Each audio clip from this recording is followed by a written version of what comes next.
and welcome back to another episode or series of We Play.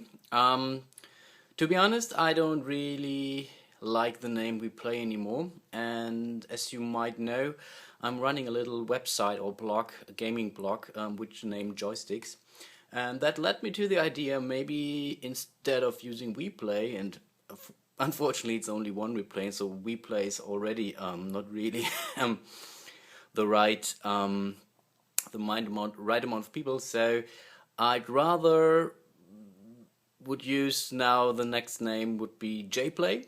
I think for joysticks and play, I think this is really nice and it rhymes a little bit. jPlay sounds cool. And I think, as you might already see, or maybe not really, again, this is a German edition, but today I'm going to do Merchant and Marauders. Real cool pirate game, and I think it's really the only serious pirate game out on the market at this point in time. The German name for that one is Korsaren der Karibik, so it's very cool.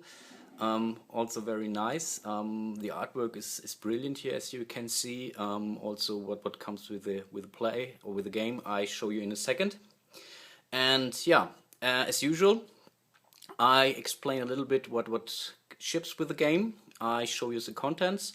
I explain some rule, and then yeah, definitely we will do a gaming session, a complete gaming session.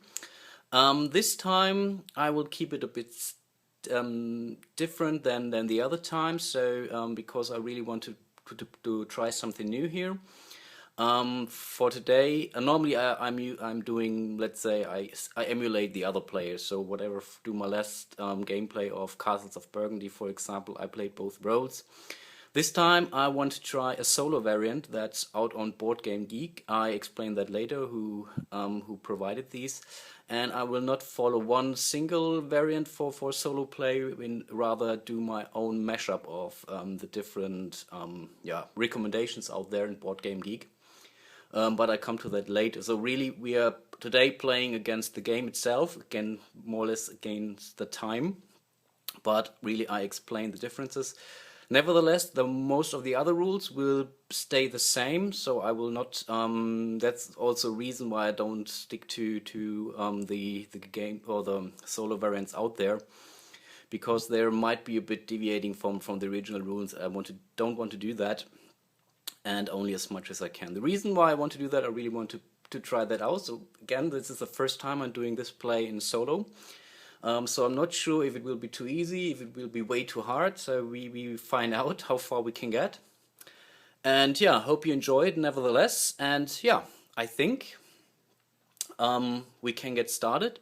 Maybe one additional word to the cool intro, or more or less the cool sound or music for the intro. This is kept by Kevin MacLeod, who is really nice enough to share his wonderful music with on a Creative Commons attribution license, which is very cool.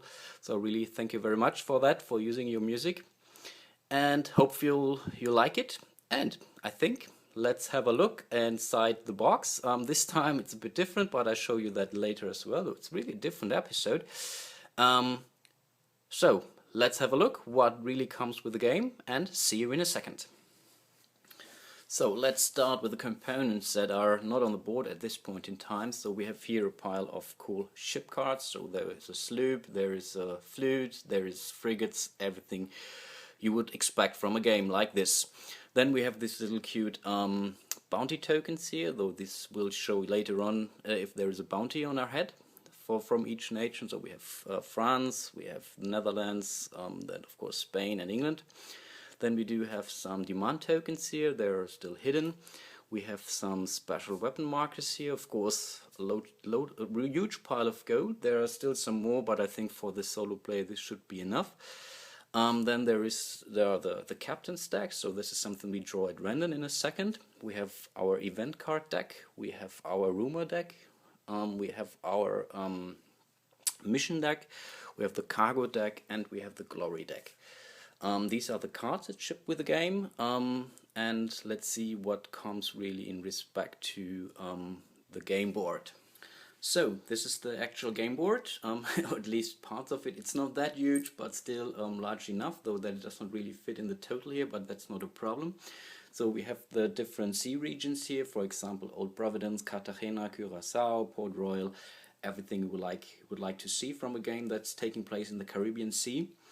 There's the glory deck. Of course, normally each player would advance on the glory deck here, on the glory track. Sorry. For us, for this game, the red player will be us more or less, and the blue player will be the game. I explain that later, as mentioned. In each region we have some merchant token here, though this merchant token when turned around shows the flag of an actual nation, so this might be Spain or England or whatsoever. It's important when we are doing scouting later on. Then there are the harbor spots, so these are represented, these are the sea regions and these are the appropriate harbor to that one, so would be Cartagena, a Spanish harbor, and in each harbor we have a demand token and a ship modification token. The demand token I will flip over in a second as well, so this is something of well-known information so that you know where you have to go to, but the ship modification only will be visible as soon as any player will enter the harbor, basically. Let me see. I think the only region where there is not a harbor or a city is the Caribbean Sea here, this field in the middle, but it still has a merchant token. So this is in respect or more or less the game board. Let me show you what's on top of the game board. So this is the top of the game board. So for once you will have the counter here whenever you are going to fight a non-player character later on. So this might be a pirate or some marine ship. Then we have some miniatures for the pirate. There will always be only 2 pirates in play, but we are not starting with any pirate at this point in time. But this will later on be the place where we keep the characters for these pirates, so the characters come into play by event cards. On top of the pirates are the spots for the captains for the marines later on. They also enter the game by through event cards, and there are also let me see, nice little miniatures for those in play. So they're all brown, these marine ships, but they come with this little Nautic marker here. You put that frigate, for example, on the surfboard, I would call that, and then you know, okay, hey, that's a British marine ship. Very nice. Well, let's keep that here for the time being, so that's not a problem. And let me just go with the camera in that direction. And on the top left you see a war, and this war shows just which nations are currently at war, and this will always be only 2, also triggered by event cards, of course. Maybe one thing I forgot to mention, each region but the Caribbean Sea has a special condition where something is different, so that's something you have to take into account when steering into that region. For example, in Port Royal you get your pirate without any additional pirates or crew without any costs, and Port Royal is the only harbor where you can enter as a pirate. So when you have an English bounty on your head, you are still allowed to enter Port Royal, which is normally not the case. So for example, if you would have a French, say here, French bounty on your head and you want to go to Tortuga, that's not possible. But in Port Royal you can do that. Yeah, I think that's more or less it in respect to the board. So I think let's go to the last piece, or more or less last piece of the board, and this would be the player board. Yeah, so here we have the player board. For once there's a place that holds the captain. Let me show you that, for example. So this, for example, would be our captain, so Thomas Nelson, a British guy who starts in Port Royal. But for the later game, this is something I think we might draw new. Then we would start with a ship. I think we will go for a sloop here. The sloop is a good starting ship for a pirate, and I'm really considering to be a pirate in this playthrough. I think it's more interesting than playing as a merchant here. So this is the sloop. So basically when you start this game you have the decision if you will go for a sloop or a flute. That sounds pretty similar. So apparently the sloop is much faster and so on than the flute, but can hold less cargo, for example. But these are your starting ships, so we are going for this sloop here. Then there is a place which holds the bounties later on, so I think maybe I showed that. So this might be an idea. For example, this would mean, hey, we have one bounty from the British Crown. Definitely not a good thing if you want to sail somewhere in the harbor from a British harbor, but Port Royal is different here. We have a space that holds the specialists later on. I don't have one right now at hand, so I think I will show that to you later. Then there is a mission deck, which will allow you to place a mission here. It's only allowed to have one mission at a time. This is a rumor, so there you can keep your rumors. This is something you can gain in a tavern, for example, or when going to a port. And these are basically the locations for the hit locations. I think it's referred to that one. So this would be the hull, the cargo, the masts, the crew, and the cannons. And these dice here, or dice, symbols reflect when there have been hits. So, for example, later on in a sea fight, when we, let's say, roll a 1 here, then the cargo space would be affected. So I think we have 2. So in this case, this will be reduced to the left. But this is definitely something I explain later on when we go for a fight. These are the spaces for the special weapons here, basically. So this is the chain shot, this is the grape shot, right, and the grappling hooks. Very important later on for fights with non-player characters and maybe marines or pirates or so. Definitely something I want to show you later on. This is a space where you can keep the gold and the cargo that you have on the ship. I think maybe I showed that to you already, not so sure. This is the place where you can stash your gold later on, so where you can hide your gold. So everything that's in the box here cannot be stolen or lost when your captain is going to die, for example. These are the spots for the upgrades for your ships. So for example, these are the hammocks, these are I think it's called the advanced rigs and sails. This is your advanced hull. Reinforced hull, sorry, my mistake, this is the chaser. Swivel guns, I think, then this is an extra cannon port, this is the long guns, and this is the extended cargo hold. So these are all extensions or upgrades to your ship that you can buy at the ports, but this is also something I want to show you later on. And yeah, I think this more or less concludes it. So basically you're only allowed to have from the special weapons only 1 per kind, so this would just put a token on there. You can use it when fighting with, or when attacking merchants, for example, but also when fighting with pirates or marine ships or other players. But in this playthrough, as mentioned, there won't be any additional players. And for there it's also the same. You're only allowed to have 1 improvement per slot right now. Yeah, I think that's more or less it. Maybe I explain to you a little bit what's on the player cards, on the captain card, and on the ship cards, and then I think more or less we can get started. Let's start for having a look at how our ship looks like, our starting ship. As mentioned, this is being the sloop. So the first stat would be the toughness of the ship.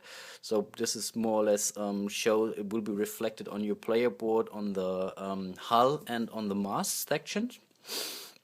Then there is the cargo hold. This number below shows us, okay, hey, you can have at the time being 2 cargo on the ship, so this is relatively not very much. I have to admit that, but in the end we are a pirate, not a merchant. Then there is the crew, so this shows how many crew we are allowed to take on board. Then the cannon spaces, this is only 1, which is, to be honest, very poor. It's okay for fighting versus merchants, but definitely not okay when fighting versus pirates, at least stronger pirates and marine ships, because I think the frigates come with let me check. Let me check here. Where is the frigate? So as you can see, for example, this frigate that we might be allowed later on in the game to buy comes with 3 cannons. slots. So this is much tougher and more powerful than the sloop. And the section below this is again very good, though this is the maneuverability. And this is a 4, whereas the frigate, because being much bigger than the sloop, only has 3. This is very important, for example, when doing later on fights against merchant ships, for example. So 4 is a pretty good value, 3 is also fine, but 4 is way better. So these were the ships, and now let's have a short look of how our captain looked like. So this would be our captain. This is Thomas Nelson. It's set here. He's starting in Port Royal. Good starting point, I guess. And here's that is the special ability. The problem is I translate that now. So basically what this special ability says, you're allowed to take any glory card that any player has discarded or used. Problem is there aren't any additional players, so I'm thinking of really taking this one out of the game, because we would really lose some benefit here. So I think we will draw another captain in a second. But also here there are some stats. These are important and more or less determine how many dice you are allowed to roll. So this 3 means, okay, hey, you are allowed to throw 3 dice whenever this seamanship, for example, has been ordered. And really look how nice these dice look like. So the skull replaces the 5 and the 6 and shows the successes. Very nice. So again, let's have a look at the stats for your captain here, just for an example here. So the first thing would be the I think it's the seamanship, then the scouting, then the leadership, and the last thing would be the influence. Right. So influence, these are all stats that might be required later on during the game. Scouting, for example, is when searching for ships, so scouting for merchant ships or other ships like pirates or marine ships. This is for apparently needed when fighting on the naval bases. This leadership is used for crew combat, and influence is more or less mostly being used, I think, when doing missions and sometimes also rumors. And I think, of course, also when you want to enter Port Royal as a British pirate, or with a pirate that has a British bounty on his head. So, these are the stats. I think as a last action for this video, I will draw another captain. Maybe a captain that it's a bit has some benefits. In the end, we are fighting against the game itself. Normally this would be a pretty good special ability, but as there are no other players, I think it's not. So let me just draw another captain, and then, yeah, I think we can really get prepared. So, this is our new captain. Please welcome Yu Quan. He's starting in Bridgetown, and I think he has a pretty good a special ability. It says he can buy ship modifications for only 1 gold, which is pretty good because normally you would have to pay 3 for those. So definitely good special ability. And you see here the scouting value is at 4, so this is a pretty good captain for doing acting as a pirate or working as a pirate, basically, because this is your main goal to scout for merchant ships, and also the leadership value for crew combat is also relatively nice. So I think this is a good captain. Let me just put that put that box here away. Hold on a second, let me refocus. Okay, on the board. So as I said, we will go for the, where is our sloop gone? Okay, here it is. So we start with a sloop. Then let's do the toughness here. So this is the toughness for the hull, will be a 2. Then we have the freight, this is also a 2. The crew is a 2. And the cannon is only a 1, which is poor. And the masts are also reflected by this toughness value here. It's also a 2. So this is our starting, or these are our starting stats for our sloop and for our captain. This is our little ship. Very nice and neat. I will place the ship right now onto Bridgetown. And I think that's more or less it. I think, okay, right, we of course need to gain our starting gold. Let me do that also in a second. So each player starts with 10 gold. Normally this is a semi-secret information for the other players. Normally you can stack these on your player board here, on your ship, and no other player is allowed to count these numbers, because this is very important for the victory conditions.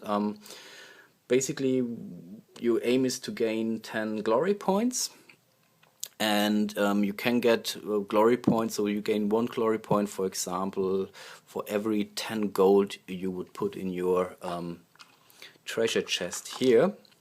But keep in mind, you're only allowed to do that basically with half of the victory points. So in this case, when we're playing until 10, only 5 glory points might result from actual gold putting in there. Everything else needs to be acquired through other operations, such as selling goods or completing missions or rumors and stuff like that. So this is important to keep in mind. So this is now the stacked our gold, our starting gold. And one additional thing, you only can put gold in your treasure chest in your hometown. In this case, every time we would be in Bridgetown, for example, we would decide to put any amount of gold in the treasure chest, but also we would be allowed to take gold out of it. If you would ever lose money or so, then we would be allowed to take that out. I think one additional thing I have to do, and this is to draw the starting mission cards. So there are always 2 mission cards in play, at least on the board. That's important. And with that, I think then really we can get started. So let me just draw the event cards, the mission cards, and let me place them on the board. And yeah, I think then we can do that. So this is actually a pretty good mission. So this says it's a British letter of marque. Problem is, or let's say start with a good thing. So it's this mission is placed on the sea tile where we are in Bridgetown. This is good. Bad thing is we can only take over this mission if we have at least 1 non-British bounty on our head. Right now we don't have that. So this is pretty good. So I will place it now in the sea region of Bridgetown, and as soon as I have the first bounty on my head, then I can take that over, which will be pretty soon, I guess. What does it bring us? So you will then be a buccaneer. English marine ships will ignore me. We are then count as English, but we are already English, so that's not a problem. And here's what really is cool: you gain an additional 3 gold when you are attacking a non-British merchant, which is pretty good. But all other nations now treat you as a pirate. So whenever another marine ship enters the play, it will try to attack me. And I think I can win this or can fulfill this mission as soon as I have attacked any merchant successfully. Basically, then I can discard this card and gain a glory point. So always gain a glory point when fulfilling the missions. So this is pretty good. So this is the first one, and this is a trade treaty, I guess I would call that. So this says, okay, this is only important, so there's a requirement, just always on top of that. So the requirement says you are not allowed to have an English bounty on your head, which is, I think, good, and I don't plan to do that because of the other mission. And this says that Old Providence gives you 3 additional gold for each wood you pay there.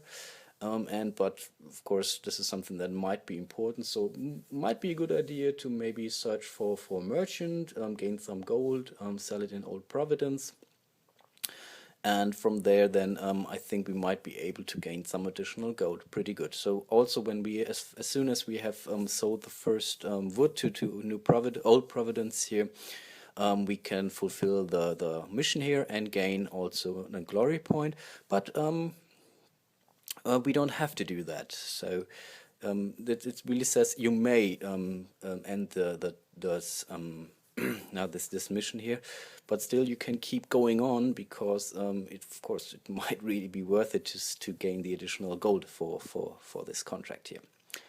I think these are now the two starting missions. I will place them. So one goes to the sea region of Old Providence, whereas the English or British letter of marque goes to Bridgetown. And then really, we are going to start this game. Okay, so I placed the treaty here for in Old Providence. So whenever we come to the sea to Old Providence, then we can gain this contract or this mission, and then yeah, we can fulfill it whenever we can. But really keep in mind, we are only allowed to have only one mission at a time. Okay, let's place a letter of marque to Bridgetown. Keep in mind, you will only get this contract when you're in the harbor, so it's nothing in the seaside. We only place it here. You can only accept missions when you're really in the harbor. That's very important. You also see I already placed our little sloop here on the harbor of Bridgetown. And there is also a special condition or some special ability of the sea region here. And whenever you are fighting in this region with a frigate, galleon, or man of war, then they gain one hit point at the hull when you are going to a harbor, and when you not be able to do a roll of success on your seamanship. So anytime we would, let's say, try to go into Bridgetown with a frigate, with a galleon, or a man of war, then we would have to roll our seamanship, and in our case this would be only 2 dice, so we would roll that. So now, but let's see, we have, oops, alone. So we had 1 success here, so in this case we don't take any hit. But as we are right now underway with a sloop, it's not really a problem. I explain the special text on each region whenever we come to that, or whenever this might be important later on. Though this was really the basic preparations for the game. I will have to do one additional step which I forgot, so you see that the goods are not shown here. This is something I have to flip then. I will do that right now, show you the map one last time, and then this time we can get started. So as you might more or less see, I flipped now all the tiles to the right side, so we now definitely know which city or which harbor requires which good. For example, in Bridgetown here you see these are spices. Here it's wood and banana and so on. So this will be important later on when actually selling or buying good. This is something we could do, but of course, as we do have only this little sloop, we are not going to buy goods. We are definitely going to steal them or plunder them from a merchant. And yeah, I think right now we are really ready to play. We are in our starting position. Oh, let me see here, and then we can get started. So hope you really looking forward to it. I really do. And yeah, see you soon when I really start this gameplay, and I'm really anxious. Bye bye.